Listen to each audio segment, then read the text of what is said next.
이제 예수님께서 제 아들을 두고 십자가에 달리실 것을 생각하시면서 이제 그들에게 마지막 어려움과 시련과 환난을 위하여 어떻게 준비시키실 건가, 그에 대하여 곰곰이 생각하시면서 너희는 마음에 근심하지 말라, 하나님을 믿으면서 또 나를 믿어라라고 당부하시는 내용이 나와 있습니다. 먼저 성경 말씀 요한복음 14장을 읽어보겠습니다. 너희는 마음에 근심하지 말라, 하나님을 믿으니 또 나를 믿어라. 내 아버지 집에 거할 곳이 많도다. 그렇지 않으면 너희에게 일렀으리라. 내가 너희를 위하여 거처를 예비하러 가노니 가서 너희를 위하여 거처를 예비하면 내가 다시 와서 너희를 내게로 영접하여 나 있는 곳에 너희도 있게 하리라. 내가 어디로 가는지 그 길을 너희가 아느니라. 도마가 이르되 주여 주께서 어디로 가시는지 우리가 알지 못하거늘 그 길을 어찌 알겠사옵나이까. 예수께서 이르시되 내가 곧 길이요 진리요 생명이니 나로 말미암지 않고는 아버지께로 올 자가 없느니라. 너희가 나를 알았더라면 내 아버지도 알았으리로다. 이제부터는 너희가 그를 알았고 또 보았느니라. 빌립이 이르되 주여 아버지를 우리에게 보여 주옵소서. 그리하면 족하겠나이다. 예수께서 이르시되 빌립아, 내가 이렇게 오래 너희와 함께 있으되 내가 나를 알지 못하느냐? 나를 본 자는 아버지를 보았거늘 어찌하여 아버지를 보이라 하느냐? 내가 아버지 안에 거하고 아버지는 내 안에 계신 것을 네가 믿지 아니하느냐? 내가 너희에게 이르는 말은 스스로 하는 것이 아니라 아버지께서 내 안에 계셔서 그의 일을 하시는 것이라. 내가 아버지 안에 거하고 아버지께서 내 안에 계심을 믿어라. 그렇지 못하겠거든 행하는 그 일로 말미암아 나를 믿어라. 내가 진실로 진실로 너희에게 이르노니 나를 믿는 자는 내가 하는 일을 그도 할 것이요 또한 그보다 큰 일도 하리니 이는 내가 아버지께로 감이라. 너희가 내 이름으로 무엇을 구하든지 내가 행하리니 이는 아버지로 하여금 아들로 말미암아 영광을 받으시게 하려 함이라. 내 이름으로 무엇이든지 내게 구하면 내가 행하리라.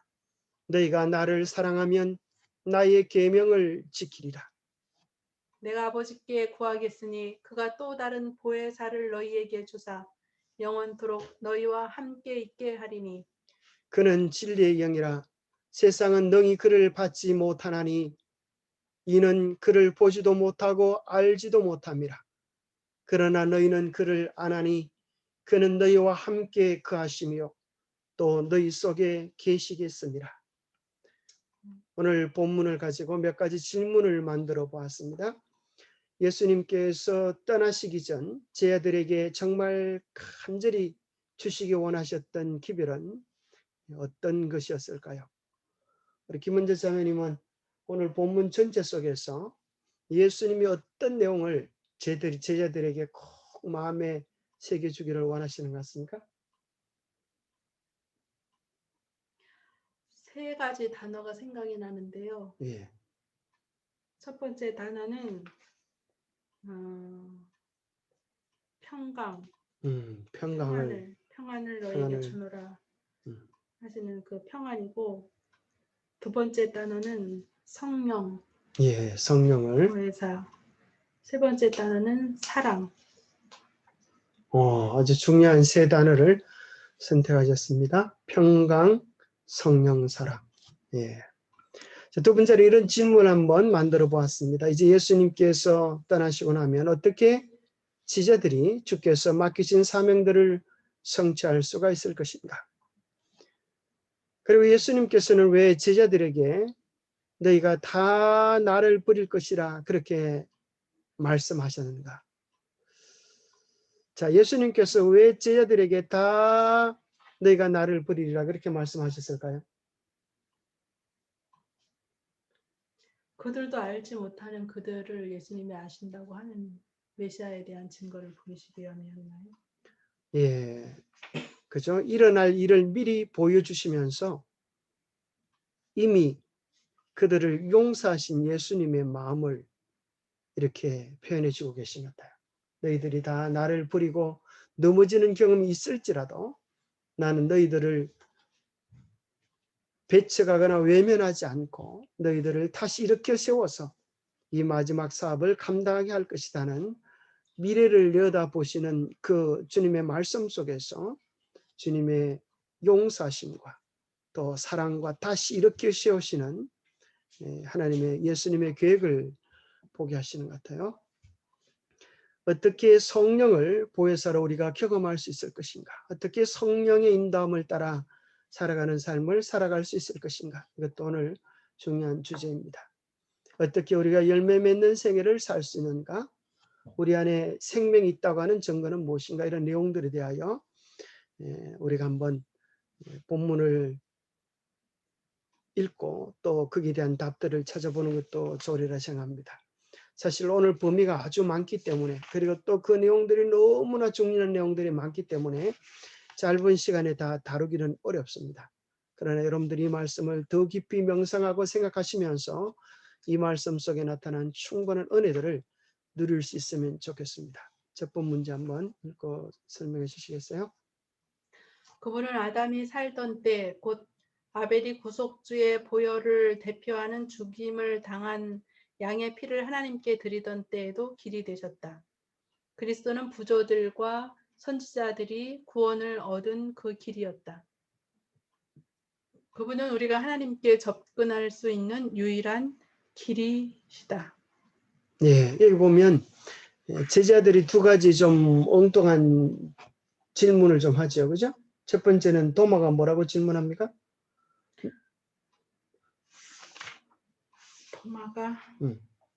도마와 빌립이 이제 어리석은 질문, 뭐 그렇게 어리석다기보다는 그죠? 좀 그들의 형편이 드러나는 그런 질문을 하죠. 도마가 무슨 질문을 먼저 하죠? 주여 어디로 가시는지 우리가 알지 못하거늘 그 길을 어찌 알겠습니까? 예, 너희가 그 길을 알고 있다라고 말씀하니까 주님 어디로 가는지도 알지 못하는데 우리가 그 길을 어떻게 알겠습니까? 그때 유명한 성경 말씀 요한복음 14장 6절 내가 길이요 진리요 생명이다 그렇게 말씀하셨어요. 여기서 우리는 예수님이 무엇임을 발견할 수 있다고요? 생명에 이르는 길. 그것을 우리는 발견할 수 있습니다. 그 생명에 이르는 길은 창세기 3장 16절에 언급되어져 있는 그 길이고 성경 전체 속에서 영원 전부터 있었던 영원을 향한 생명의 길을 이야기해 주고 있습니다. 자, 이게 아주 중요한 말씀이 있는데요. 한번 읽어 주시겠어요? 하늘에 가는 데는 많은 길이 있는 것이 아니다. 각 사람이 자기 나름의 길을 택할 수는 없다. 그리스도께서는 내가 곧 길이요 나로 말미암지 않고는 아버지께로 올 자가 없느니라고 말씀하신다.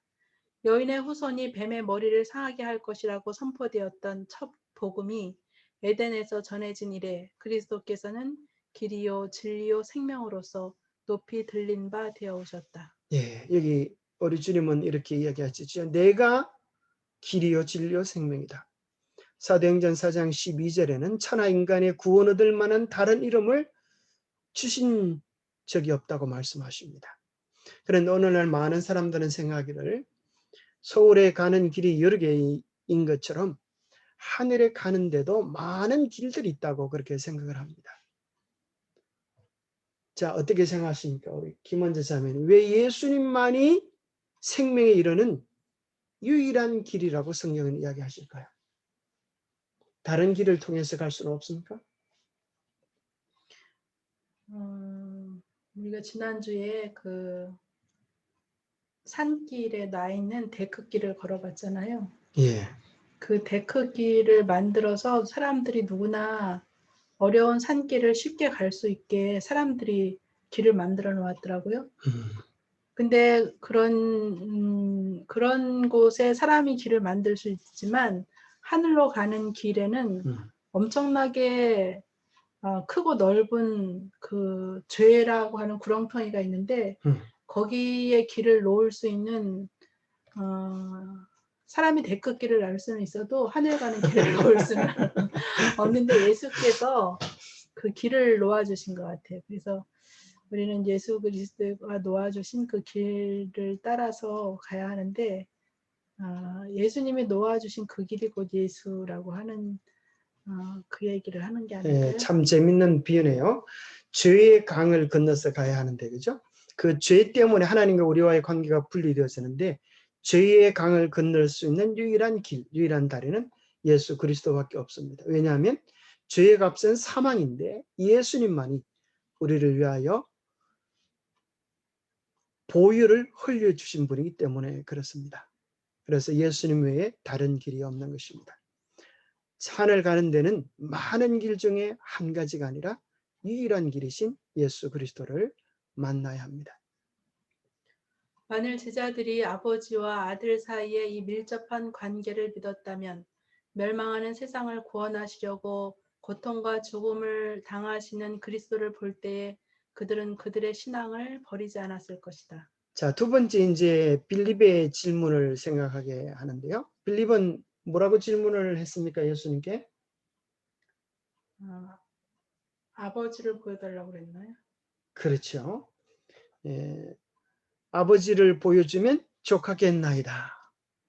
이제 내가 그 길인데 그 길을 통하여 아버지께로 갈 수 있는 유일한 길이다. 그렇게 말씀하셨을 때에 이제 내가 아버지께 가노라 이야기할 때에 이제 빌립이 그렇게 이야기를 하죠. 예수님, 우리에게 아버지를 좀 보여주십시오. 그때 예수님 뭐라고 말씀하세요? 빌립아, 내가 이렇게 오래 너희와 함께 있으되 네가 나를 알지 못하느냐? 나를 통하여 그분께서 하시는 일에서 그대가 아버지를 보지 못하였다는 것이 있을 수 있는 일인가? 예. 어찌하여 아버지를 보이라 하느냐?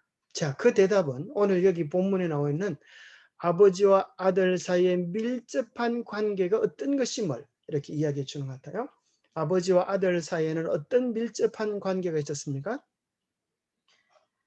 이 보니까 아버지께서는 아들을 통하여 나타나셨다 그렇게. 그러니까 예수님이 당신의 일을 행하러 오신 게 아니고 아버지의 일을 행하러 오셨다. 그래서 예수 그리스도께서 행하신 모든 일들을 통하여서 아버지를 나타냈다고 하는 얘기인가요? 예수 그리스도의 생애의 시작과 끝. 예수님께서 이렇게 말씀하셨습니다. 아버지께서 항상 나와 함께 계시다. 또 우리가 잘 아는 빌립보서 2장 5절에 보면 너희 안에 이 마음을 품으라 곧 그리스도 예수의 마음이니 그는 근본 하나님의 본체시나. 이것이 예수님의 영적 위치이십니다.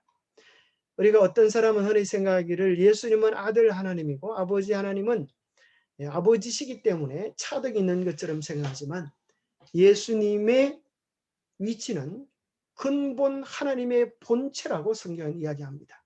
결코 차등이 있으신 분이 아니라 하나님 그분 자체 되심을 이야기하십니다. 그래서 오늘 본문에 나와 있는 이 아버지와의 밀접한 관계라고 하는 것은 예수님께서 내가 그렇게 요한복음에도 그렇게 나오지요. 나와 아버지는 하나이니라. 예수님의 하나님 되심을 우리가 깨닫는 것입니다. 이것이야말로 예수님께서 깨닫기 원하시는 높은 믿음입니다. 오늘날 많은 사람들이 이해하지 못하는 부분 가운데 한 가지는 예수도 우리와 똑같은 사람이 아닌가. 그저 공자나 부처나 이슬람교회는 그렇게 생각합니다.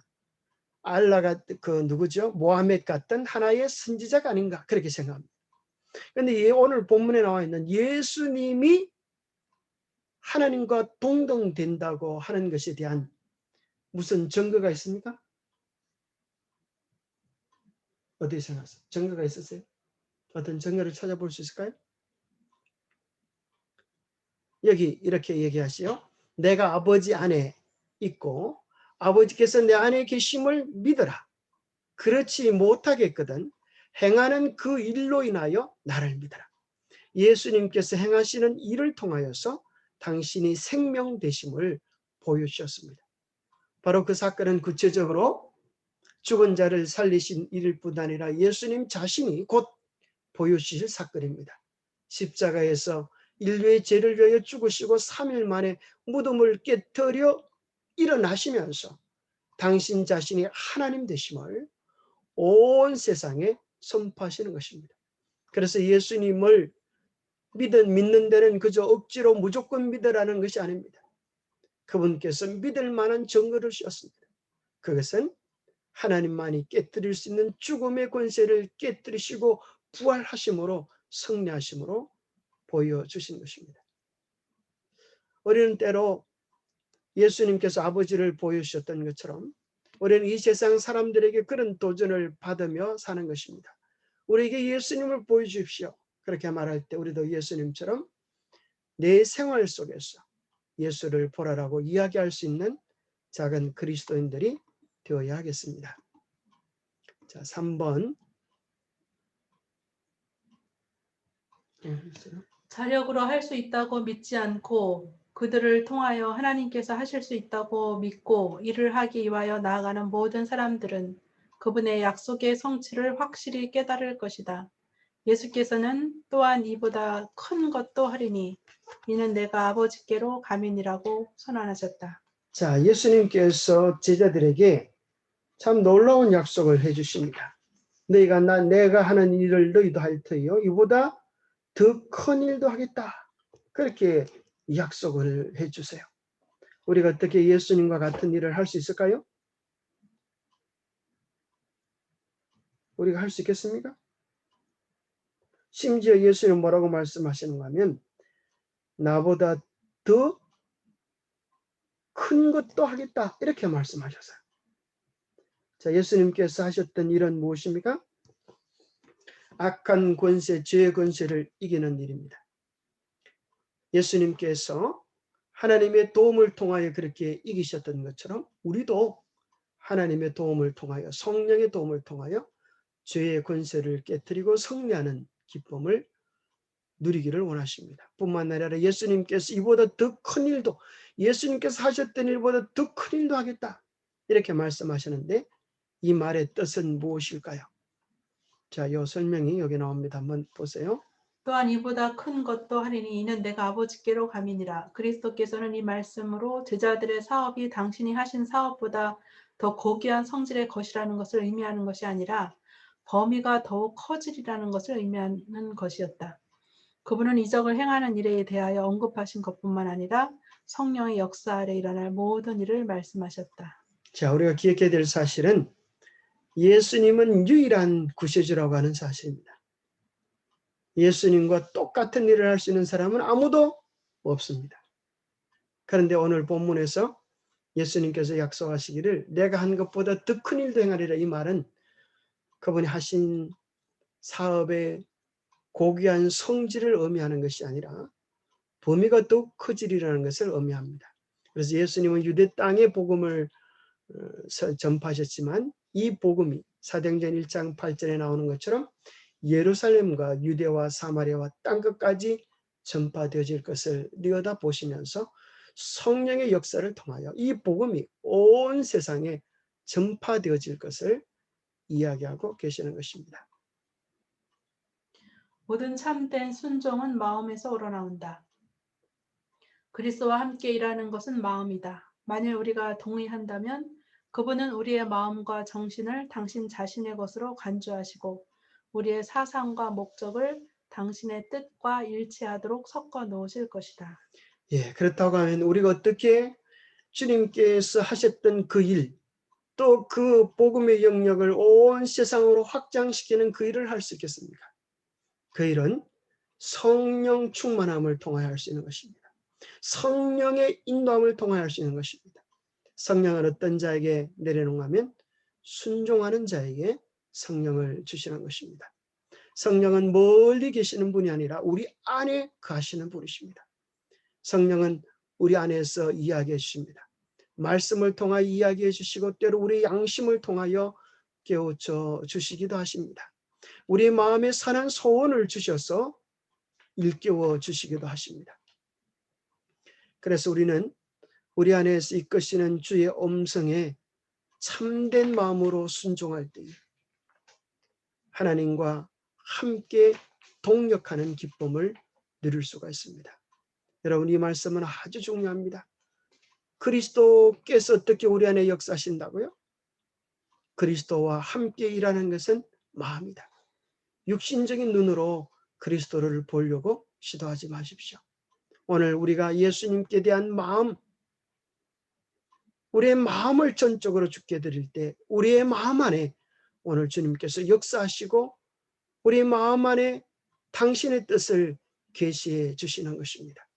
그리고 주님의 약속을 의지하면서 주님께서 내가 너와 항상 함께 하겠다 하신 그 말씀을 믿고 받아들일 때 주님은 실제적으로 우리 안에 성령을 통하여 거하시고 우리를 다스려 주시는 것입니다.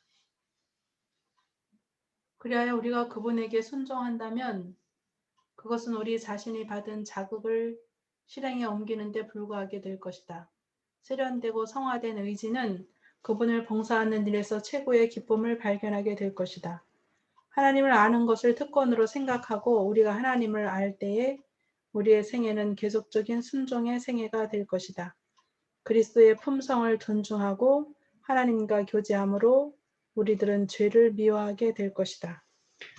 자, 그래서 그리스도와 동행한다고 하는 것은 성령을 통하여 말씀을 통하여 우리 안에 이야기해 주실 때 우리가 순종으로 반응하는 것입니다. 그리고 그것은 한순간의 경험이 아니라 지속적인 순종, 계속적인 순종을 통하여 우리는 주님과의 동행이 깊어지고 하나님의 사랑의 깊은 은혜들을 누릴 수 있게 되어집니다.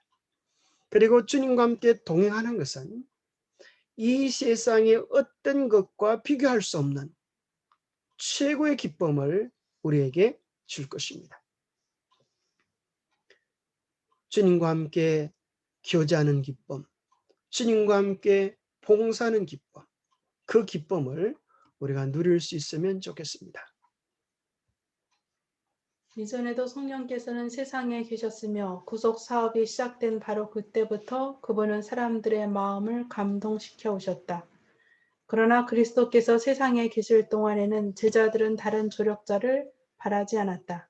그리스도께서 함께 계시지 않게 되자 비로소 제자들은 성령의 필요를 느끼게 되었고 그때 성령께서는 오실 것이었다. 예, 성령의 역사심은 성경 전반적으로 다 나와 있습니다. 예수님의 탄생, 예수님의 집내, 또 공중봉사, 성령이 이끄심이셨습니다. 그런데 예수님께서 다시 성령을 주시겠다고 하시는 것은 제자들이 이제까지 예수 그리스도께 전적으로 의존된 삶을 살았습니다. 그러나 눈에 보이시는 예수님은 이제 십자가에 달려 곧 돌아가실 것이고 부활 성천하실 것이었습니다. 그래서 예수님이 그들에게 실제적인 도움을 주시는 분으로 계셨던 것처럼 보혜사, 다른 말로 하면 보호자. 아니 초등학교 때 이제 성적표를 내어주면서 보호자 도장을 찍어 오너라 이렇게 말하죠. 그럼 이제 보호자가 누굽니까? 부모님 도장을 이렇게 찍어 옵니다. 또 어떤 친구들은 점수가 그렇게 좋지 않아 가지고 부모님 도장을 몰래 훔쳐서 찍어가는 그런 사람도 있죠. 보호자는 보살펴 주시는 분입니다. 우리의 모든 필요를 채우시고 우리의 삶의 크고 작은 문제들을 바른 길로 이끌으시는 성령의 이끄심, 도우심, 그것이 성령을 통해 우리 안에 실제적으로 이루어집니다. 그래서 요한복음 14장 또 16장에는 성령에 대한 언급이 많습니다. 내가 아버지께 구하겠으니 그가 또 다른 보혜사를 너희에게 주사 영원토록 너희와 함께 있게 하리니 그는 진리의 영이라 세상은 능히 그를 받지 못하나니 이는 그를 보지도 못하고 알지도 못함이라. 그러나 너희는 그를 아나니 그는 너희와 함께 거하시며 또 너희 속에 계시겠습니다. 내가 너희를 고아와 같이 버려두지 아니하고 너희에게로 오리라. 예. 자, 성령께서 하시는 사역. 그걸 좀 설명하실 수 있겠습니까? 근데 지금 성령에 대한 이야기를 예수님이 하시고 계시는데요. 네. 성령이 여기 아까 5번 문제 보면 음. 이전에도 성령께서는 세상에 계셨으며 구속 사업이 시작된 바로 그때부터 그분은 사람들의 마음을 감동시켜 오셨다 그랬으니까 구속 사업이 시작되었던 그 구약 시대의 성령께서 역사하신 거 아닌가요? 그렇죠. 구약에도 역사하시죠. 네. 그럼 신약 시대 예수님 때는 성령이 하늘로 가셨다가 예수님 돌아가신 다음에 오신 건가요? 아니죠. 하늘로 왜 성령께서 올라가세요? 근데 여기서 다시금 성령을 약속하시는 게 어떤 의미인지 그걸 묻는 거예요. 자, 흔히 이제 이렇게 이야기하면 어떨까요? 흔히 이제 구약 시대는 우리가 보통 이렇게 이야기하죠. 성부 하나님이 주도적으로 이렇게 일을 하시고, 예수님이 오셨을 때는 성자 하나님이 주도적으로 역사하시고, 예수님이 올라가시고 부활 성천하신 후에는 성령께서 주도적으로 그렇게 이끄시는 그런 차원에서 이야기하면 어떨까요? 그리고 지금은 눈에 보이는 어떤 그런 기적이나 이적을 추구하기보다 우리의 마음 안에서 말씀을 통하여 들리시는 그 성령의 음성에 순복하면서 살아가는 그런 시대다. 그래서 누가복음 24장에 보면 엠마오로 마을로 가는 두 제자를 예수님께서 만나 주셨을 때, 예수님이 누군지 알지 못할 때는 옆에 계셔서 이렇게 성경을 가르치시다가 막상 예수님인 줄 깨닫고 나니까 그들 앞에서 사라지셨어요. 왜 섭섭하시게도 이제 알아보니까 사라지셨을까? 그것이 그런 것 같아요. 우리 눈에 보이는 어떤 이적이나 현상, 환상을 통하여 우리가 예수님과 동행하기를 구하지 아니하고 말씀에 대한 깊은 깨달음을 주신 성령의 감동, 이것이 오늘 우리가 의존해야 될 중요한 관건이다 하는 것입니다. 그래서 우리가 눈에 보이는 마지막 시대의 징조가 뭔가 하면 마귀가 눈에 보이는 환상과 기적을 통하여 우리의 마음을 미혹하려고 할 것입니다. 그래서 오직 마지막 때는 말씀, 또 성령, 이것이 우리가 의지할 수 있는 정말 든든한 기초요 반석이 될 것입니다. 근데 이 말씀을 예, 이제 예. 예수님께서 새 계명을 너희에게 주노니 서로 사랑하라 이렇게 말씀하시잖아요. 예, 예. 근데 새 계명이라고 할 때 그 새 계명이 옛날에도 계명이 있었고 음, 또 예수님께서 그 새 계명이라고 그 옛 언약과 새 언약, 옛 언약이라는 표현은 없지만 하여튼 구약 시절에 주셨던 언약과 신약 시대에 주신 새 언약, 그러니까 그런 의도에서, 그러니까 예전에도 언약을 하셨고 예전에도 계명이 있었지만 예수 그리스도로 말미암아 그것이 더 새로워진 의미로 사람들에게 다가왔던 것처럼 성령도 예전에도 여전히 계셔서 활동하셨고 그렇게 하셨지만 그것을 이제 예수님께서 더 부각시키시는 그 그런 참 의미가 놀라운 있을까요? 이해네요. 예, 그 참 맞는 말에 생각합니다. 그죠? 계명도 있었지만 또 새 계명. 그래서 그리스도의 십자가로 말미암아 더 깊게 다가온 예수님께서 사랑을 보여주신 그 사랑으로 내가 너희를 사랑한 것 같이 너희도 사랑하라. 옛날에 사랑의 계명이 있었지만 예수님께서 친히 모본을 통하여 강화시켜 주셨던 것처럼 돌판에 새겼다가 예, 신비에 새긴 것처럼 예, 그러게. 성령께서도 이제 그 전체적인 어떤 그런 맥락 속에서 활동하시다가 이제 사람의 안에서 성령의 전을 이루어 가시는. 예, 그렇죠. 그 참 뜻이 있는 거라 생각합니다. 새 계명, 옛 계명, 새 계명, 새 언약, 옛 언약, 새 언약, 또 성령의 역사하심과 새로운 사역.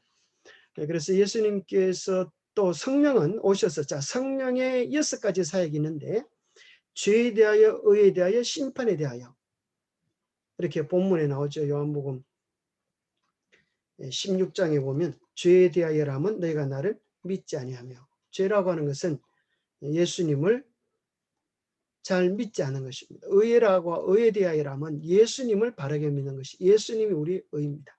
심판이라고 하는 것은 예수님이 재림을 이야기합니다. 재림하실 때 이제 선과 악이 완전히 분리되게 되죠. 그래서 요한복음 16장에 보면 또 다른 사역이 나오는데 성령이 오셔서 13절에 보면 모든 진리 가운데로 이끄시겠다 그러셨어요. 모든 진리, 성경 전체의 진리를 우리에게 밝히 이해시켜 주시겠다. 다섯 번째는 12절에 보면 장래일을, 여기 13절입니다. 장래일을 알게 해주겠다. 성령이 함께 하시면 장래 일들을 깨닫게 해주겠다. 성경의 연수들을 밝히 풀어주는 그런 일들도 포함될 것입니다. 마지막 6번째는 내 영광을 14절에 보면 그가 내 영광을 나타내니 내 것을 가지고 너희에게 알리겠습니다. 예수님이 아버지 하나님을 드러내신 것처럼 성령께서도 자신을 드러내지 아니하고 예수 그리스도의 영광을 드러내고 예수님이 하신 일을 드러냅니다. 그래서 성령 하나님을 통하여 우리가 예수님과의 더 깊은 교제, 영적인 예수님의 내재, 또 예수님의 통치하심을 우리 안에 경험케 해주시는 구체적인 사역을 이루십니다. 그래서 성령은 예수님과 더 친밀하게 우리를 도와주시는 분으로 이해하면 좋겠습니다. 그래서 죄를 깨닫게 하고 우리를 거듭나게 하시는 뿐만 아니라 성령 하나님도 삼위의 하나님, 삼위의 하나님, 같은 위치 하나님이라고 하는 사실을 기억해야 하겠습니다. 성령께서는 그리스도의 대표자이시나 인간적인 개체로 계시지 않으시며 따라서 자주 하신다. 스스로 계신다는 얘기인가요? 네. 그리스도께서는 인성 때문에 방해가 되어 모든 장소마다 당신이 친히 계실 수 없었다. 그러므로 예수께서 아버지께로 가셔서 지상에 그분의 후계자로서 성령을 보내시는 것이 그들에게 유익한 일이었다. 예, 이제 예수님께서 성부 시대 때는 예수님의 성소를 통하여 그들 마을 중앙에 성소로 제한되었습니다. 예수님이 이 땅에 계셨을 때는 제자들 곁에 계셨습니다. 그러나 오늘 성령 시대는 예수님이 어디 계세요? 우리 안에 계시는 깊은 교제로 우리를 초대하십니다. 그렇게 되면 장소 때문에 또는 그리스도와 개인적인 접촉을 할 수 없기 때문에 유익을 얻지 못할 사람은 한 사람도 없을 것이다. 구주께서 성령으로 모든 사람에게 가까이 계실 것이었다. 이런 점에서 예수께서는 당신이 승천하지 않으신 것보다 그들에게 더 가까이 계실 것이었다. 예, 예수님께서 가시면서 내가 가는 것이 너에게 유익이라 하셨는데 그것은 성령을 통하여 우리와 개인적인 친분을 가질 수 있기 때문입니다. 성령은 예수께서 당신의 백성을 높이기 위하여 아버지께 간청할 수 있는 모든 선물 중에 가장 고상한 선물이었다. 성령은 갱생시키는 주선자로서 주시는 바 되었으며 이분이 없이는 그리스도의 희생이 아무 소용도 없을 것이다. 자, 우리 아버지께서 간청할 수 있는 모든 선물 중에 아버지께 간청할 수 있는 모든 선물 중에 가장 고상한 선물, 또 가장 필요되는 선물, 오늘 이 시대에 가장 필요되는 선물, 구하라 찾아라 두드리라 하시면서 누가복음 11장 9절, 그래서 119라 그럽니다. 누가복음 11장 9절에 보면 성령을 구하라 그랬습니다. 오늘 이 시대에 가장 필요되는 것은 성령의 역사하심입니다. 세상의 구주께서 이루신 일을 효력 있게 만드시는 분은 성령이시다. 성령은 마음을 순결하게 만드신다. 성령을 통하여 신자는 거룩한 품성을 나누어 가지는 자가 된다. 그리스도께서는 모든 유전적이며 배양된 악의 성향들을 이기며 당신 자신의 품성을 당신의 교회에 새기는 거룩한 능력으로서 당신의 성령을 주셨다. 예, 구주의 하신 일들을 효력 있게 만드시는 분은 성령이십니다. 성령께서 우리 안에 역사하실 때 예수님의 그 모든 생애가 나를 위한 개인적인 이해로 경험되게 해주십니다. 나를 위하여 십자가에 달리셨고 내 죄 때문에 주님께서 돌아가셨다고 하는 깊은 죄에 대한 애통함을 주시고 우리의 마음에 죄를 미워하게 하는 마음, 또 품성의 변화를 일으켜 주십니다. 성령에 대하여 예수께서는 그가 내 영광을 나타내리라고 말씀하셨다. 구주께서 당신의 사랑을 표명하심으로 아버지를 영화롭게 하려고 오신 것처럼 성령께서도 당신의 은혜를 세상에 나타내심으로 그리스도를 영화롭게 하시려고 하셨다. 바로 하나님의 형상이 인간에게 재현되어야 한다. 하나님의 명예, 그리스도의 명예는 당신의 백성의 품성을 온전케 하는 것과 관련되어 있다. 예, 여기 성령께서 우리 안에 오셔서 하나님의 품성을 회복시키시는 것입니다. 예수님께서 요한복음 14장 1절에 보면 내가 하늘에서 너희의 거할 처소를 준비하신다 그랬습니다. 오늘 우리도 주의 오심을 위하여 준비할 것이 있는데 그것은 우리 안에 잃어버린 하나님의 형상을 회복하는 일입니다. 그 일은 성령께서 주시는 일입니다. 성령이 오셔서 주에 대하여 의에 대하여 심판에 대하여 세상을 책망하시리라. 성령의 계속적인 임재와 도움이 없이는 말씀의 전파가 전혀 소용이 없을 것이다. 이분만이 거룩한 진리를 효과적으로 가르치는 교사이시다. 진리가 성령으로 더불어 마음에 동반될 때에만 양심을 일깨우거나 생애를 변화시킬 것이다. 예, 성령이 함께할 때만 말씀에 대한 깊은 이해와 깨달음을 가지게 될 것입니다.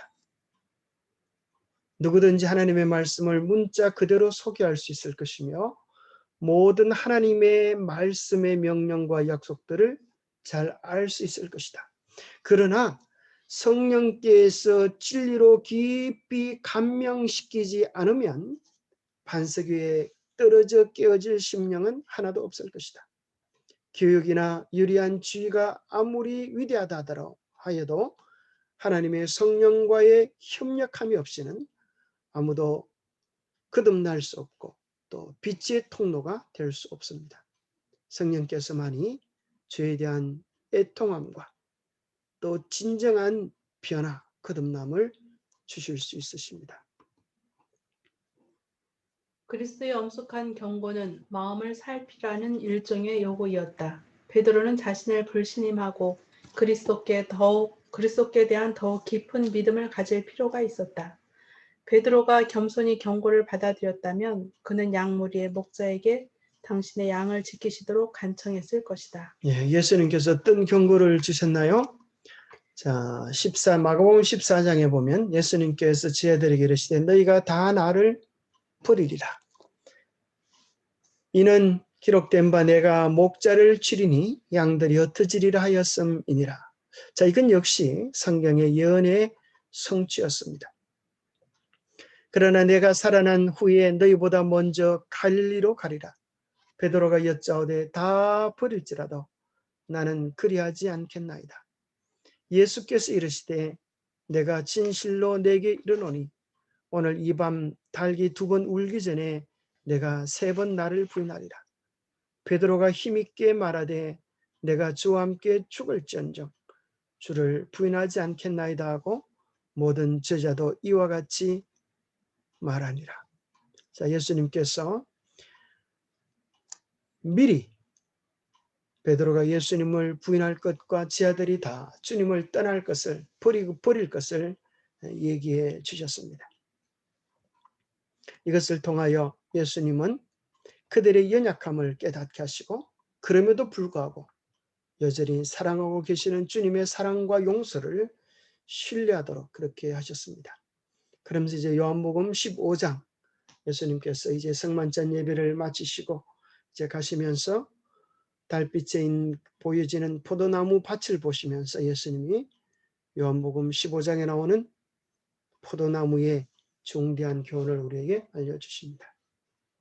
뿌리는 가지를 통하여 가장 먼 가지에 이르기까지 영양분을 공급한다.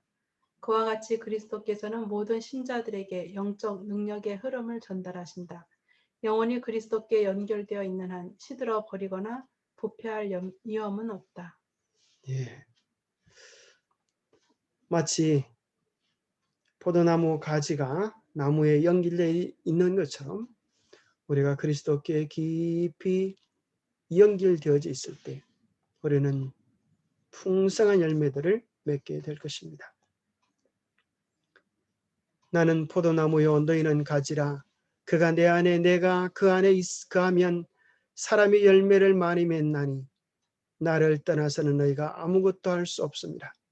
사람이 내 안에 거하지 아니하면 가지처럼 밖에 버리워 마르나니 사람들이 그것을 모아다가 불에 던져 살아나리라. 생명의 참 포도나무는 오직 예수 그리스도밖에 없는 것입니다. 우리가 그분 안에, 그분이 내 안에 거할 때 이 사람은 열매를 많이 맺습니다. 다른 말로 하면 우리가 맺어야 될 모든 영적 열매는 그리스도로 말미암아 맺어질 수 있는 것입니다. 주님을 떠나서는 기억하십시오. 우리가 아무것도 할 수 없고 주님을 떠나면 우리가 말라진다고 하는 사실을 기억하십시오. 포도나무의 생명은 그 가지의 생명이 된다. 그와 같이 허물과 죄로 죽은 영혼이 그리스도와의 연결을 통하여 생명을 얻는다. 그리스도를 개인의 구주로 믿음으로 연합은 이루어진다. 죄인이 그의 결점을 그리스도의 장점에, 그의 텅 빈 것을 그리스도의 충만하심에, 그의 연약함을 그리스도의 항구적인 능력에 연합시킨다. 예, 우리가 그리스도를 의지하고 있다고 하면 우리의 결점에 대하여, 우리의 부족에 대하여, 우리의 연약함에 대하여 걱정할 필요가 조금도 없습니다.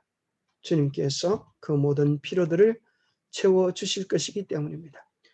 한번 이루어진 이 그리스도와의 연합은 지속되어야 한다. 그리스도께서는 내 안에 거하라. 나도 너희 안에 거하리라. 가지가 포도나무에 붙어 있지 아니하면 절로 가시를 맺을 수 없음 같이 너희도 내 안에 있지 아니하면 그러하리라고 말씀하셨다. 이것은 우연한 접촉이거나 또는 분리와 연결이 무상한 그런 결합이 아니다. 가지가 산 포도나무의 한 부분이 된다.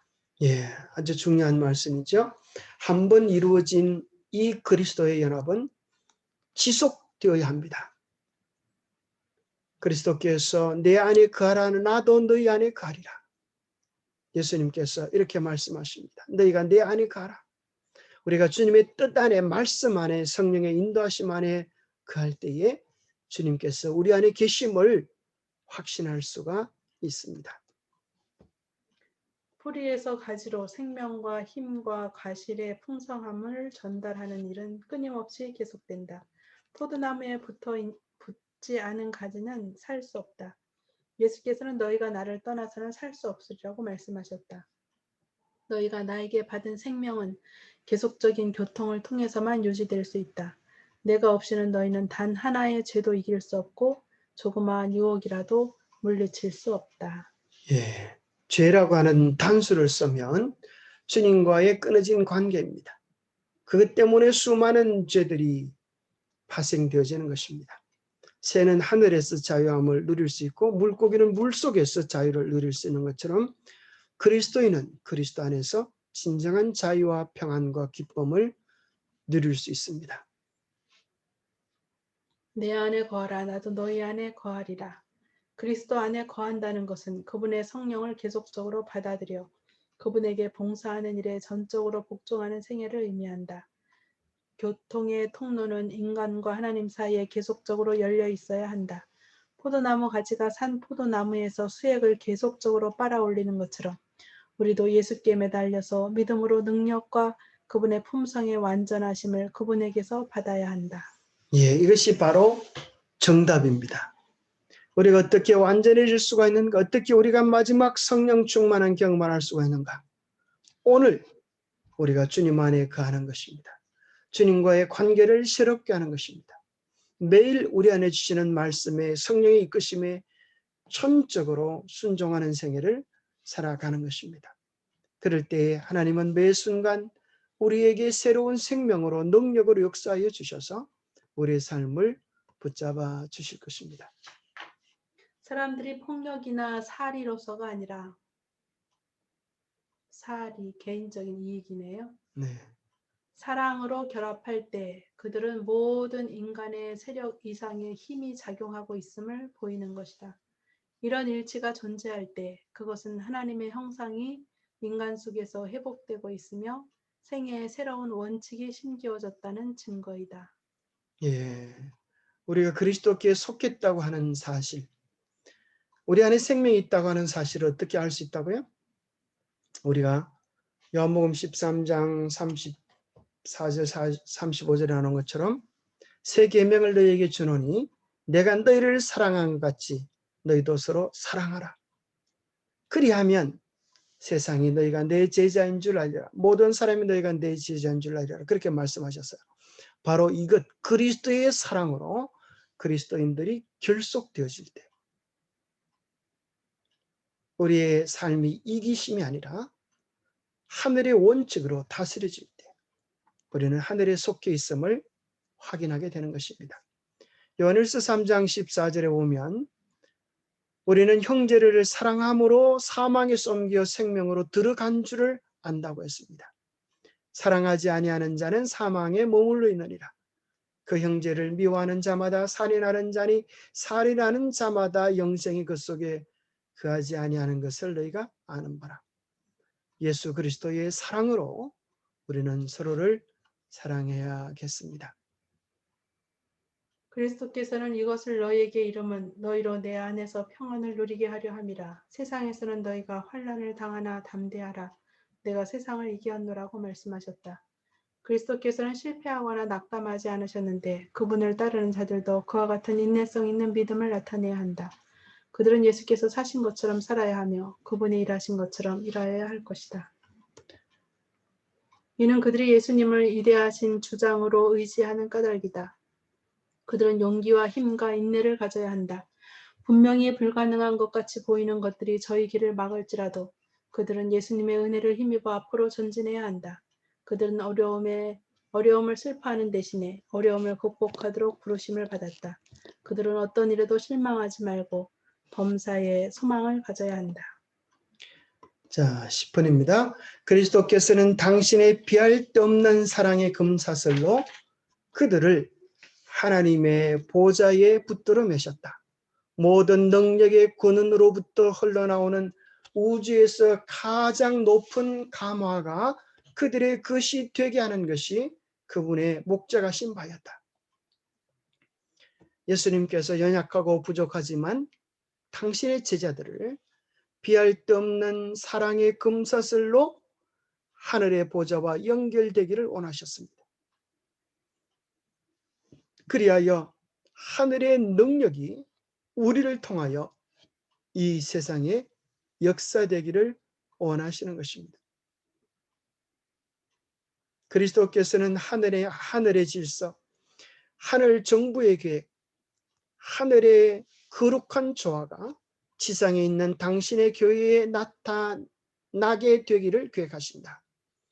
바로 그래서 하나님의 사랑의 금사슬, 그것은 교회입니다. 교회의 질서를 통하여, 교회의 사랑을 통하여 우리를 당신의 영원한 사랑으로 붙들어 매시는 것입니다. 그래서 교회는 이 땅에 세워진 하늘 축복의 통로인 것입니다. 우리 각 개인이 그래야 할 뿐 아니라 교회라고 하는 조직을 통하여 우리는 더 구체적으로 조직적으로 하나님의 뜻을 이 땅에 실현할 수 있는 것입니다. 이렇게 하여 당신의 백성 가운데서 그분은 영광을 받으신다. 그들을 통하여 의의 태양은 광명한 광채를 세상에 비칠 것이다. 그리스도께서는 당신의 교회에 막대한 편익을 주셨으므로 자신이 구속하시고 사신 사람들에게서 큰 영광을 받으실 것이다. 그리스도께서는 그들이 그리스도를 충분히 나타낼 수 있도록 능력과 축복을 당신의 백성들에게 내려주셨다. 그리스도의 의를 부여받은 교회는 그분의 자비와 은혜와 사랑이라는 보화가 완전히 그리고 마지막으로 나타나게 될 그분의 보고이다. 그리스도께서는 당신의 굴욕의 보상으로 또 당신의 영광을 보충하는 것으로 당신의 백성의 순결함과 완전함을 바라보신다. 그리스도, 그분은 모든 영광을 발산하는 대중심이시다. 우리 모두는 그리스도와 온전히 연결될 때 이 세상에서 축복의 통로가 될 수 있는 것입니다. 교회가 그리스도의 온전한 지체가 될 때 교회를 통하여 마지막 하나님의 뜻이 온전히 이 땅에 이루어지게 될 것입니다. 기도하겠습니다. 하나님, 우리도 제자들처럼 어리석고 부족하여서 주를 부인하고 떠나는 경험들을 우리의 삶에서 많이 할 때가 있었습니다.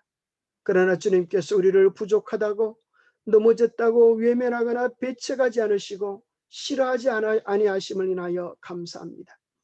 다시 부르시고 다시 회복시키셔서 당신의 그 큰 사랑으로 그들에게 그 사명을 감당하게 하셨던 것처럼 다시 우리를 일으켜 세우시고 용서의 넓은 품으로 우리를 안아주시며 우리 안에 당신 자신 성령을 허락해 주셔서 우리와 영원히 함께 하실 것을 인하여 감사합니다.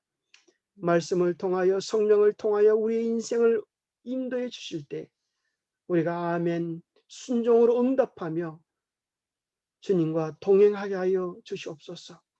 우리가 부족하지만 주님의 도구로 온전히 우리 자신을 드리기를 원합니다.